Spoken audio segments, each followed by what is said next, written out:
Hello everyone, welcome to my channel ABC All Basics of Commerce. I, your friend Alicia Goyal, will express my views on the topic retained earnings. The process of retaining profits year after year and their utilization in the business is known as retained earnings. Retained earnings financial management का एक ऐसा technique होता है जहाँ पे हम business से earn किए हुए प्रॉफिट्स को शेयर होल्डर्स के अमंगस्ट फुली डिस्ट्रीब्यूट ना करके बल्कि हम प्रॉफिट्स का कुछ पार्ट बिजनेस में वापस री इन्वेस्ट करते हैं, जिससे क्या होता है हमारे बिजनेस की फाइनेंशियल और इकोनॉमिक स्टेबिलिटी बनी रहती है, प्लस हम बिजनेस का ही अमाउंट यूज कर रहे हैं बिजनेस में और उससे से ज़्यादा अर्निंग्स अर्न करने की कोशिश करते हैं। तो रिटेन्ड अर्निंग एक ऐसी टेक्निक हुई जहाँ पे हम बिजनेस का अमाउंट यूज कर रहे हैं फर्दर अर्निंग्स करने के लिए। रिटेन्ड अर्निंग्स को हम सेल्फ फाइनेंसिंग भी कह सकते हैं, प्लोइंग बैक ऑफ प्रॉफिट्स भी कह सकते हैं, या फिर हम इसे इंटरनल फाइनेंसिंग भी बोल सकते हैं। ये था हमारा रिटेन्ड अर्निंग्स का मीनिंग। अब नेक्स्ट हम बात करेंगे नेसेसिटी ऑफ रिटेन्ड अर्निंग्स, मतलब रिटेन्ड अर्निंग्स करना बिजनेस में क्यों ज़रूरी है। इसका फर्स्ट पॉइंट हमारे पास आएगा कि हम रिटेन्ड अर्निंग्स का यूज़ करके अपने एसेट्स को क्या कर सकते हैं, रिप्लेस कर सकते हैं। हमारे बिजनेस के कुछ एसेट्स जो पुराने हो गए या फिर हमें न्यू एसेट्स चाहिए तो भी हम रिटेन्ड अर्निंग का यूज़ कर सकते हैं। सेकेंड पॉइंट इसमें आएगा कि अगर हमें अपने बिजनेस को एक्सपैंड करना है, बिजनेस के ग्रोथ की साइड जाना है, तब भी हम रिटेन्ड अर्निंग्स का यूज़ कर सकते हैं। थर्ड पॉइंट हमारे पास नेसेसिटी में आएगा कि हमें अगर फिक्स्ड कैपिटल या फिर वर्किंग कैपिटल चाहिए हमारे बिजनेस में तो हम उसको भी अरेंज कर सकते हैं प्लोइंग बैक ऑफ प्रॉफिट्स का यूज़ करके। फोर्थ पॉइंट हमारे पास आएगा कि अगर हमें अपने प्लांट की या फिर अपने इक्विपमेंट्स की एफिशिएंसी को इम्प्रूव करना है, उसके लिए भी हम अपने प्रॉफिट्स का पार्ट यूज़ कर सकते हैं। नेक्स्ट पॉइंट हमारे पास आएगा कि हम अपने बिजनेस को सेल्फ डिपेंडेंट भी बना सकते हैं अगर हम प्लोइंग बैक ऑफ प्रॉफिट्स कर रहे हैं। इससे हमें आउटसाइड सोर्सेज पे ज़्यादा डिपेंड करने की ज़रूरत नहीं रहेगी मनी के लिए। नेसेसिटी का लास्ट पॉइंट हमारे पास आएगा कि अगर हमें अपने लोन्स को और डिबेंचर्स को रिडीम करना है तो उस टाइम पे भी हम प्लोइंग बैक ऑफ प्रॉफिट्स कर सकते हैं।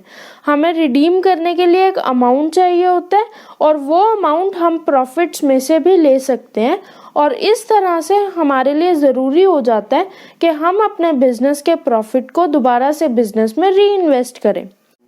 नेक्स्ट टॉपिक हमारे पास आएगा फैक्टर्स इन्फ्लुएंसिंग री इन्वेस्टमेंट ऑफ प्रॉफिट्स, मतलब हम यहाँ पे कुछ ऐसे फैक्टर्स की बात करेंगे जो इन्फ्लुएंस करेंगे कि हम रिटेन्ड अर्निंग्स करें बिजनेस में या नहीं करें। इसमें फर्स्ट पॉइंट हमारे पास आएगा अर्निंग कैपेसिटी।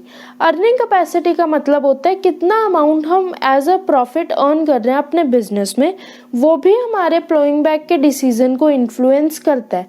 अगर हमारे पास प्रॉफिट का सफिशिएंट अमाउंट अर्न हो रहा है तभी हम अपने बिजनेस में उसे दोबारा से री इन्वेस्ट कर पाएंगे, बट अगर हमारे प्रॉफिट्स का अमाउंट बहुत लो है तो उस केस में हम प्लोइंग बैक ऑफ प्रॉफिट का सोच भी नहीं सकते, क्योंकि अगर हमारे पास प्रॉफिट्स ही नहीं होंगे तो हम दोबारा से री इन्वेस्ट कैसे करेंगे।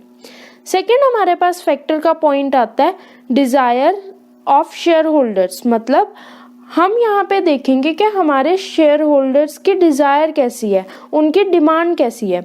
अगर हमारे शेयर होल्डर्स ज़्यादा मनी डिमांड करते हैं तो उस केस में हमें प्रॉफिट का ज़्यादा amount as a dividend distribute करना पड़ेगा अपने शेयर होल्डर्स के अमंगस्ट। बट अगर हमारे शेयर होल्डर की डिमांड ज़्यादा नहीं है तो हम प्रॉफिट का small amount as a dividend distribute करेंगे और हम प्रॉफिट का कुछ अमाउंट दोबारा से बिजनेस में री इन्वेस्ट कर सकते हैं। थर्ड पॉइंट हमारे पास आएगा डिविडेंड पॉलिसी। डिविडेंड पॉलिसी का मतलब होता है हमारे बिजनेस की पॉलिसी जिसमें हमने डिसाइड किया है कि हमारा डिविडेंड का क्या अमाउंट रहेगा या फिर हमारे डिविडेंड का परसेंटेज क्या रहेगा जो हमने अपने शेयर होल्डर्स को देना है। अगर हमारे प्रॉफिट्स में से हम क्या करते हैं रिटेन्ड अर्निंग्स कर लेते हैं तो उस केस में हम डिविडेंड क्या देंगे, लो अमाउंट का देंगे। बट अगर हम रिटेन्ड अर्निंग्स नहीं कर रहे तो उस केस में हम हाई डिविडेंड दे सकते हैं शेयर होल्डर्स को। तो यहाँ पे हमारी डिविडेंड पॉलिसी कैसी है वो भी इन्फ्लुएंस करेगी कि हम रिटेन्ड अर्निंग्स करें या नहीं करें। अगर हमारी डिविडेंड पॉलिसी में है कि हमें हाई अमाउंट देना है शेयर होल्डर्स को तो हम रिटेन्ड अर्निंग्स नहीं करेंगे। बट अगर हमारी पॉलिसी ऐसी है कि हम अपने शेयर होल्डर्स को लो अमाउंट भी दे सकते हैं तो उस केस में क्या होगा, हम रिटेन्ड अर्निंग्स कर सकते हैं। लास्ट पॉइंट हमारे पास फैक्टर्स का आएगा टैक्सेशन पॉलिसी। टैक्सेशन पॉलिसी का मतलब होता है हमारे गवर्नमेंट की क्या टैक्स की पॉलिसीज़ हैं, उसके अकॉर्डिंगली भी हम डिसाइड करेंगे कि हमें रिटेन्ड अर्निंग्स अपने बिजनेस में करनी है या नहीं करनी। अगर हमारे टैक्सेस के जो परसेंटेज है वो हाई है और हमारा प्रॉफिट का काफ़ी अमाउंट एज अ टैक्स में चला गया तो उस केस में हम रिटेन्ड अर्निंग नहीं कर पाएंगे। बट अगर हमारे टैक्स रेट्स कम है और हमारे प्रॉफिट सफिशिएंट है तो उस केस में हम रिटेन्ड अर्निंग्स कर सकते हैं। तो ये थे फैक्टर्स के पॉइंट्स जो हमारे डिसीजन को इन्फ्लुएंस करते हैं कि हम अपने बिजनेस में रिटेन्ड अर्निंग्स करें या फिर ना करें। जिसमें फर्स्ट पॉइंट हमारे पास था अर्निंग कैपेसिटी, सेकेंड था हमारे पास desire of shareholders, third point में हमने बात करी डिविडेंड पॉलिसी की और लास्ट में फिर हमने बात करी थी टैक्सेशन पॉलिसी की। ये था हमारा पूरा फैक्टर्स का टॉपिक। अब नेक्स्ट टॉपिक हमारे पास आएगा dangers of ploughing back of profits. First point हमारे पास आएगा ओवर कैपिटलाइजेशन। ओवर कैपिटलाइजेशन का मतलब होता है जितना अमाउंट हमारे बिजनेस में रिक्वायर है मनी का उससे ज़्यादा मनी अवेलेबिलिटी हो जाती है हमारे बिजनेस में। तो अगर हम रिटेन्ड अर्निंग्स का यूज़ कर रहे हैं अपने बिजनेस में तो कई बार क्या होता है उसकी वजह से हमारे बिजनेस में ओवर कैपिटलाइजेशन हो जाती है और हम मनी का प्रॉपर यूज़ नहीं कर पाते अपने बिजनेस में। अगर हमारे पास एक्सेस में मनी है तो उसको हम कहीं इन्वेस्ट करके अर्निंग्स अर्न कर सकते हैं। बट क्योंकि हमने वो बिजनेस में यूज़ कर लिया अमाउंट और बिजनेस में एक्सेस अमाउंट होने की वजह से उससे हमें अर्निंग्स नहीं होती और ये हमारे लिए क्या हो जाती है, एक लिमिटेशन हो जाती है। सेकेंड पॉइंट हमारे पास आएगा depriving the freedom of investors. इसका मतलब क्या हुआ कि हमने प्लोइंग बैक ऑफ प्रॉफिट्स किया जिसकी वजह से हमने शेयर होल्डर्स को डिविडेंड कम पे किया। डिविडेंड कम पे करने की वजह से शेयर होल्डर्स के इंटरेस्ट को हमने हार्म किया, प्लस शेयर होल्डर्स के पास जो फ्रीडम था अपनी इन्वेस्टमेंट डिसीजन का वो भी हमने उनसे ले लिया। उनके पास डिसीजन लेने का राइट था कि उन्हें जो डिविडेंड का अमाउंट मिलेगा उस डिविडेंड के अमाउंट को उन्होंने कैसे यूज़ करना है। बट क्योंकि हमने डिविडेंड कम पे करके प्रॉफिट्स को दोबारा से बिजनेस में री इन्वेस्ट किया तो इससे क्या हुआ, शेयर होल्डर्स का वो फ्रीडम ख़त्म हो गया। शेयर होल्डर को अमाउंट ही कम मिला है तो वो कैसे री इन्वेस्ट करेंगे उस अमाउंट को। थर्ड पॉइंट हमारे पास यहाँ पे आएगा मिसयूज ऑफ रिटेन्ड अर्निंग्स। इसका मतलब क्या होता है कि कई बार मैनेजमेंट रिटेन्ड अर्निंग्स के अमाउंट को कुछ अनप्रॉफिटेबल एरियाज में इन्वेस्ट कर देती है और रिटेन्ड अर्निंग्स का मिसयूज करती है। ये भी हमारे बिजनेस के लिए एक लिमिटेशन बन जाती है। फोर्थ पॉइंट हमारे पास डेंजर का आएगा इवेशन ऑफ टैक्सेस।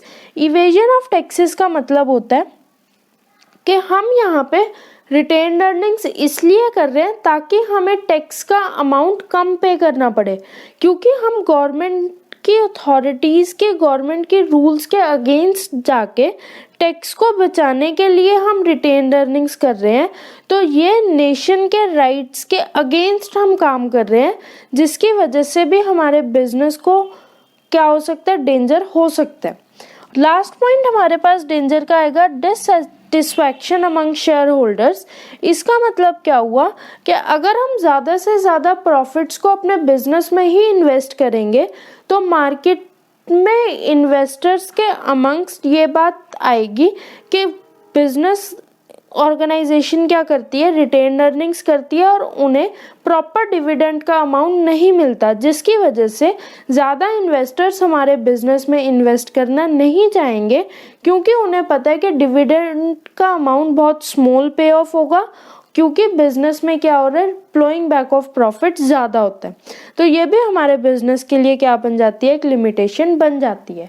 ये हमने बात करी थी 5 points of flowing back of profits की, जिसमें फर्स्ट पॉइंट था over capitalization, second is depriving the freedom of investors, third is misuse of retained earnings, next point is evasion of taxes and last is dissatisfaction amongst the share holders.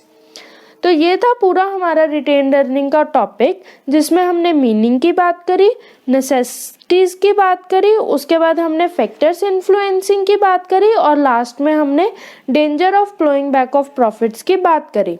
अगर आपको हमारा ये topic अच्छा लगा तो आप हमारी वीडियो को लाइक करें, शेयर करें, वीडियो पे कमेंट करें और आप हमारे चैनल को सब्सक्राइब करें, बेल आइकन प्रेस करें ताकि न्यू वीडियोस की आपको नोटिफिकेशन मिलती रहे। Thank you so much.